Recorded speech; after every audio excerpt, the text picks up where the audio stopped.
नमस्ते। आजबाट म सञ्चार क्षेत्रको आफ्नो यात्रालाई विश्राम दिँदैछु। एउटा सञ्चारकर्मीका रूपमा मैले सकेको गरेँ। आदरणीय दर्शक महानुभाव, डिकुरा.com को यो एक्सक्लुसिभ भिडियो रिपोर्टमा यहाँहरूलाई हार्दिक स्वागत छ। अब म आफ्नो आवाजलाई टेलिभिजनको पर्दाबाट संसदसम्म पुर्याउन चाहन्छु। म रहरले सञ्चारकर्मी भएको हुँ, तर परिस्थितिले मलाई राजनीतिज्ञ बनाउने भयो। आजबाट म पूर्णकालीन राजनीतिमा आएको छु।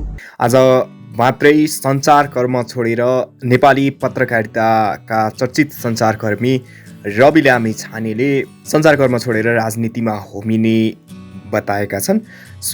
आज सञ्चारकर्म छोडेर राजनीतिमा होमिने निर्णय गरेका चर्चित सञ्चारकर्मी रवि लामिछानेले जनताका प्रश्न सोध्ने ठाउँबाट जनताका प्रश्नको उत्तर दिने ठाउँमा जान चाहेको बताएका छन्। ग्यालेक्सी टेलिभिजनको विदाई समारोहमा बोल्दै लामिछानेले सिधा कुरा प्रधानमन्त्रीसँग कार्यक्रमबाट थालेको पछिल्लो चरणको सञ्चारकर्मलाई बिट मार्दै अब राजनीतिमा होमिने बताएका हुन्। उनले राजनीति नै सबैभन्दा निर्णायक क्षेत्र भएको भन्दै राजनीति मार्फत जनताका प्रश्नको जवाफ खोज्ने बताएका छन्। उनले राजनीतिमा लागिसकेपछि प्रधानमन्त्री बन्नेसम्मको लक्ष्य हुने सङ्केत गर्दै आफू अन्तर्वार्ता लिने भूमिकाबाट दिने भूमिकामा जान लागेको बताएका छन्। जनताका विषयहरूमा प्रधानमन्त्रीलाई प्रश्न सोधिएको मान्छे अब उत्तर दिने ठाउँमा जान खोज्दैछु। अब प्रश्न होइन, उत्तर खोज्न राजनीतिबाट योगदान गर्नेछु, लामिछानेले बताएका छन्।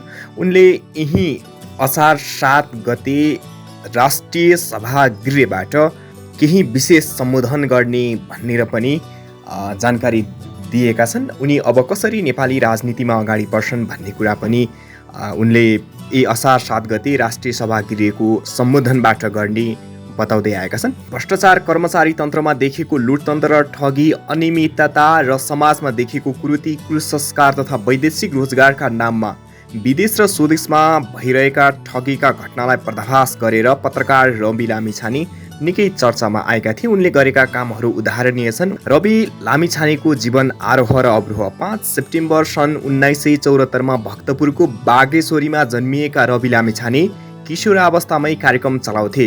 दाजु हरिशरण लामिछाने रेडियो नेपालका समाचार वाचक हुनुले उनमा आवाजको दुनियाँमा काम गर्ने प्रेरणा मिलेको थियो। तर उनी देशभित्र लामो समय बसेनन्।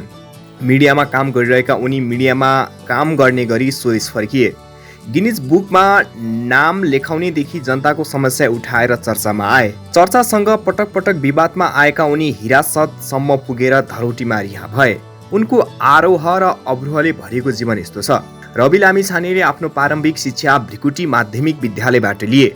एसएलसीमा प्रथम श्रेणीमा उत्तीर्ण भएका प्रतिभाशाली छात्रका रूपमा चिनिन्थे। विद्यालय जीवनपछि उच्च अध्ययनको लागि रत्न राज्यलक्ष्मी क्याम्पसमा भर्ना भएका थिए, तर आइए भन्दा माथिको अध्ययन गर्न सकेनन्। त्यसपछि उनी अमेरिका बसाइ सरे। संयुक्त राज्य अमेरिकाको बसाइमा फास्ट फुड चेन जस्ता विभिन्न क्षेत्रमा व्यवस्थापकको रूपमा काम गरे। बोल्न सिपालु र आकर्षक जिउडालका उनी त्यहाँ नेपालीहरूमा लोकप्रिय थिए। रवि लामिछानेको व्यक्तिगत जीवनका सुख दुःख उत्तिकै रोचक छन्। विद्यालय जीवनमै प्रेममा परेका थिए लामिछाने। उनले आफ्नै स्कुल जीवनकी प्रेमिका ईशा लामिछानेसँग किशोरावस्थामै विवाह गरेका थिए। उनीहरूका 2 छोरी पनि छन्। सन् 2018 मा उनीहरूले 25 वर्षको वैवाहिक सम्बन्धको अन्त्य गरे। यसले निकै चर्चा पायो। रवि र ईशाबीच मिडियामा जुहारी जस्तै पर्यो। सँगै जिउने कसम खाएका जोडीले 25 वर्षको वैवाहिक जीवन अन्त्य गर्नुमा एक अर्कालाई दोषी देखाए। रवि स्वदेश फर्किए, ईशा अमेरिकामै बसिन्। रविसँग अमेरिकाको ग्रिन कार्ड भएको विषय बाहिर समेत आएको थियो, तर उनले पछि ग्रिन कार्ड त्यागेको घोषणा गरे। उनी सन् 2007 देखि 2017 सम्म अमेरिकी नागरिक रहेको तथ्य भेटिन्छ। 1 दशक अमेरिका बसाएपछि फर्किए पनि उनले ग्रिन कार्ड छाडेका थिएनन्। यो विषय बाहिर आएपछि उनले ग्रिन कार्ड त्यागेको घोषणा गर्दै नेपाली हरियो पासपोर्टमा विदेश यात्रा गरेको सार्वजनिक गरेका थिए। रविको धेरै महिलासँग नाम जोडियो, जसमध्ये लोकप्रिय नायिका करिश्मा मानन्दर पनि हुन्। करिश्मासँग उनी अमेरिकामा लिभिङ टुगेदर बसेको विषय समेत बाहिरिएको थियो। करिश्मालाई पत्रकारले समेत यसबारे प्रश्न सोध्ने गर्थे। रवि लामिछाने हिरासतमा हुँदा उनको समर्थकहरूलाई करिश्माले भेडाको संज्ञा दिएर ट्विट समेत गरेकी थिइन्। 2019 मा रविले चलचित्र विकास बोर्डकी पहिलो महिला अध्यक्ष निकिता पौडेलसँग विवाह गरे। निकिता पनि पारपा चुके गरेकी थिइन्। उनको पनि छोरी छिन्। दुवैजनाले मन मिलेपछि विवाह गरेका थिए। दुवैले अदालती विवाह दर्ता गरी हिन्दू परम्परा अनुसार विवाह गरे। यो विवाह नेपालमा भएको चर्चित विवाहहरू मध्ये हो। निकिता चलचित्र निर्माता तथा राष्ट्रिय प्रजातन्त्र पार्टीका नेता उद्धव पौडेलकी छोरी भएकीले पनि विवाहले चर्चा पायो। रवि लामिछाने जोखिम मोल्ने सेलिब्रेटी हुन्। उनले 2013 अप्रिल 11 देखि 14 सम्म टिभीमा लगातार 62 घण्टा 12 मिनट टक सो चलाएर विश्वमै सबैभन्दा लामो समय कार्यक्रम प्रस्तुत गरेर गिनिज बुकमा नाम लेखाए। Buddha was in born in Nepal शीर्षकमा टक सो चलाएर रवि लामिछाने चर्चामा आए। सिधा कुरा प्रधानमन्त्रीसँग चलाएर चर्चा बटुलिसकेका उनलाई गिनिज बुकमा नाम लेखाउने टक सोले लोकप्रिय बनायो। त्यसपछि सिधा कुरा जनतासँग कार्यक्रमले लोकप्रियताको शिखरमा पुर्यायो। रवि सिधा कुरा जनतासँग भन्ने न्युज 24 मा आफ्नो सो चलाउँदै आएका थिए। यो कार्यक्रम निकै लोकप्रिय थियो। जासुसी तरिकाले खोजी समाचार पस्केर रविले धेरैको ध्यानाकर्षण गराएका थिए। मूलधारको पत्रकारिता भन्दा भिन्न सो चलाएर रवि धेरैका प्रिय भए। बहुमुखी प्रतिभा भएका रवि गीत लेखनमा पनि सुनिएको नाम हो। उनले लोकप्रिय गीतहरू नवीन भट्टराई र रामकृष्ण चित्रकार जस्ता कलाकारले गाएका छन्। रवि लामिछाने आफ्नै पूर्व सहकर्मी शालिग्राम पुडाचैनीले आत्महत्या गर्नु अघि भिडियो बाहिरिएको थियो, जसमा रवि लामिछाने सहित युवराज कडेल र अस्मिता कार्कीका कारण आत्महत्या गरेको भनिएको थियो। त्यसैका आधारमा प्रहरीले तिनैजनालाई आत्महत्याको दुरुस्तानमा पक्राउ गरेको थियो। रवि लामिछानेले को पक्राउले देशभित्र र बाहिर समेत चर्चा पाएको थियो। तर रवि लामिछानेको समर्थकले निकै विरोध र नारा जुलुस चितवनमा गरिसके पछाडि उनी रिहा भएका थिए। टेलिभिजनमा धेरै समय चर्को बोलेर आम मान्छेको ध्यान तान्न सफल प्रस्तुता रवि लामिछाने अन्ततः चुनावी मैदानमा ओर्लिने भएका छन्। आउँदो सङ्घीय संसदको चुनावमा उनले काठमाडौँ क्षेत्र नम्बर 4 बाट स्वतन्त्र वा रापरपाबाट चुनाव लड्ने तयारी गरेको देखिन्छ। लामिछानेले टेलिभिजनमा बसेरै राजनीतिमा लाग्न चाहेको भए पनि व्यवस्थापन र सम्पादकीय टिमले अस्वीकार गरेपछि टेलिभिजनको जागिर छोड्नु पर्ने भएको हो। सिधा कुरा नामक टेलिभिजन कार्यक्रमबाट धेरै माझ परिचित लामिछाने उनकै एक सहकर्मीको आत्महत्याले प्रहरी हिरासतमा पुर्याएको थियो। ग्यालेक्सी 4K टेलिभिजन सुरु भएपछि उनले सिधा कुरा कार्यक्रम त्यही टेलिभिजनमा चलाउन थालेका थिए। उनका अधिकांश कार्यक्रम मूलधारका राजनीतिक दल र तिनका नेताप्रति घृणा फैलाउने खालका थिए।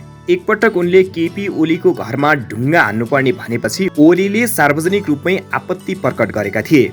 यति मात्र होइन, लामिछानेले रापरपाका नेता राजेन्द्र लिङदेनदेखि उज्जवल विक्रम थापासम्मका नेतालाई टेलिभिजनमा बढी स्थान दिन खोजेको विषय ग्यालेक्सी सम्पादकीय समूहमा बारम्बार कुरा उठेको थियो। उनको कार्यक्रम सम्पादकीय नीतिसँग मिल्न खाएको भनेर समेत धेरै पटक कुरा भएको थियो। रवि लामिछानेको राजनीति प्रवेशलाई खासै अनौठो मानेको छैन, किनभने उनी एक महत्त्वाकांक्षी र चर्चाका लागि जे पनि गर्न सक्ने पुरुष हुन्। नेपाल जस्तो निम्न चेतना भएको समाजमा यस्ता पात्रहरूका फ्यान फलोइङ पनि धेरै हुन्छन्। अदालतमा मुद्दा चलिरहेको बेला कैयौं दिन हिँडेरै उनका पक्षमा नारा लगाउन पुग्ने जमात देखिसकिएको छ। त्यसैले उनी नेपालको जुन निर्वाचन क्षेत्रबाट उठे पनि जमानत अवश्य जोगाउनेछन् भनेर ठोकुवा गर्न सकिन्छ।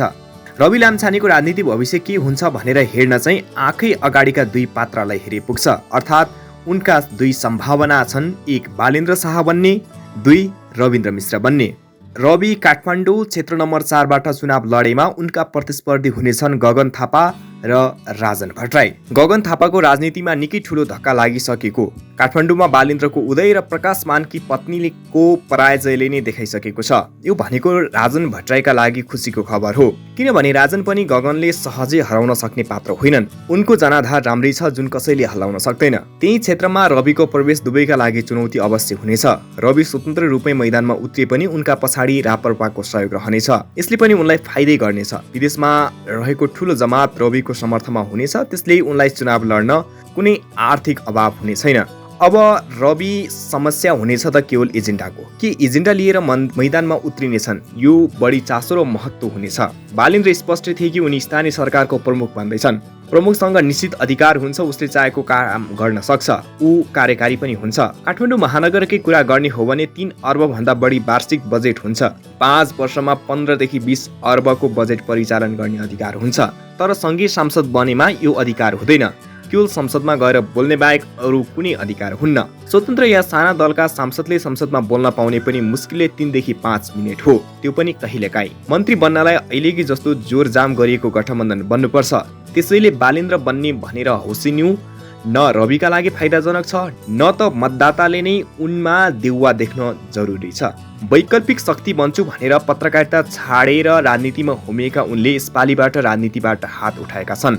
संयोगले भन्नुपर्छ, ठुला र पुराना शक्तिहरूलाई गालीगुलोज गरेर मैदान प्रवेश गरेका रविन्द्र त्यस्तो समयमा मैदान छाडेर हिँड्नु परेको छ जतिखेर बालेन्द्र जस्ता कसैलाई गाली नगरेर काठमाडौँको मेयर जित्न सफल भए। यसरी हेर्दा रविका धेरै गुण रविन्द्रसँग मिल्छन्। रविले अहिलेसम्म आर्जन गरेको छवि भनेकै टेलिभिजनको पर्दामा उभिएर तथानाम फफा लाग्ने हो, मौजुदा शक्तिहरूको औचित्य काट्ने हो।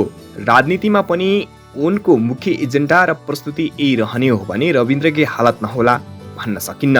अब रवि लामिछानेको यात्रा कसरी अघि बढ्छ त्यो भने हामीले हेर्न बाँकी नै छ। उनको आगामी राजनीतिक यात्राको लागि उनलाई धेरै धेरै शुभकामना अनि बधाई। नमस्ते। आजबाट म सञ्चार क्षेत्रको आफ्नो यात्रालाई विश्राम दिँदैछु।